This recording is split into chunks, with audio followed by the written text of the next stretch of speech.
তোমার নাম কি? আমার নাম জয়তী দত্ত। জয়তী আমাদেরই স্টুডেন্ট, তবু জিজ্ঞেস করলাম ভিডিওর সাথে তোমার নাম কি। জয়তী, তোমার কেমন হয়েছে interview?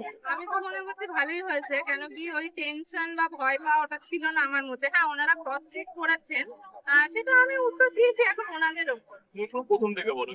প্রথমে আমি যখন প্রথমে ঢুকলাম তখন আমি ওই কাগজটা দেওয়ার পর আমি সবাইকে বললাম good afternoon sir, good afternoon madam. তো বলে বসো, তো আমি বসলাম।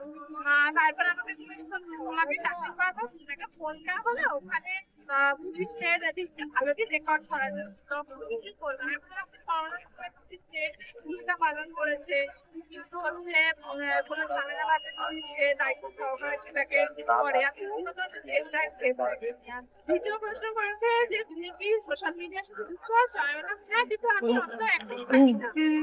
বললেন যে তোমাকে সোশ্যাল মিডিয়া থেকে এমন কয়েকটা অ্যাকাউন্ট বলো যারা ভালো কথা বলেছে। আমি বলছি ফেসবুক সেভাবে করি না, তবে ইউটিউবে আমি দেখেছি, আমি সেখানে পুলিশের খারাপ কিছু দেখিনি। আর জনগণ তো ভালো খারাপ মিশিয়ে বলবেই।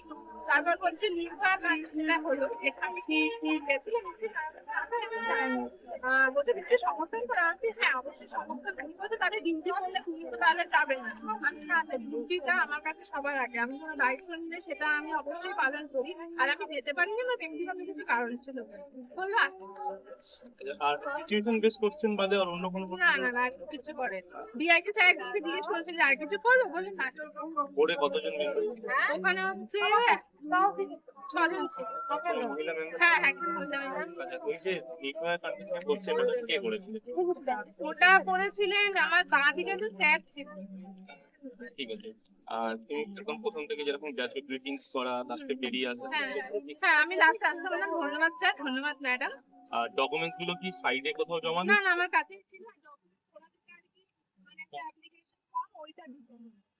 অ্যাপ্লিকেশন ফর্মের পয়েন্টস গুলো মনে আছে কি? হ্যাঁ, ওখানে আমার নাম ছিল, আমার রোল নাম্বারটা বাংলায় লিখতে হয়েছিল, বাবার নাম, আমার প্রিয় খেলা কি, আমার আমার শখ কি, আর হচ্ছে আমার জেলা সম্পর্কে লিখতে হয়েছে। এখান থেকে কোনো প্রশ্ন করেছিল? না না না। আমার ধারণা অনুযায়ী ওভারঅল তোমার ইন্টারভিউ ভালো হয়েছে। আশা করি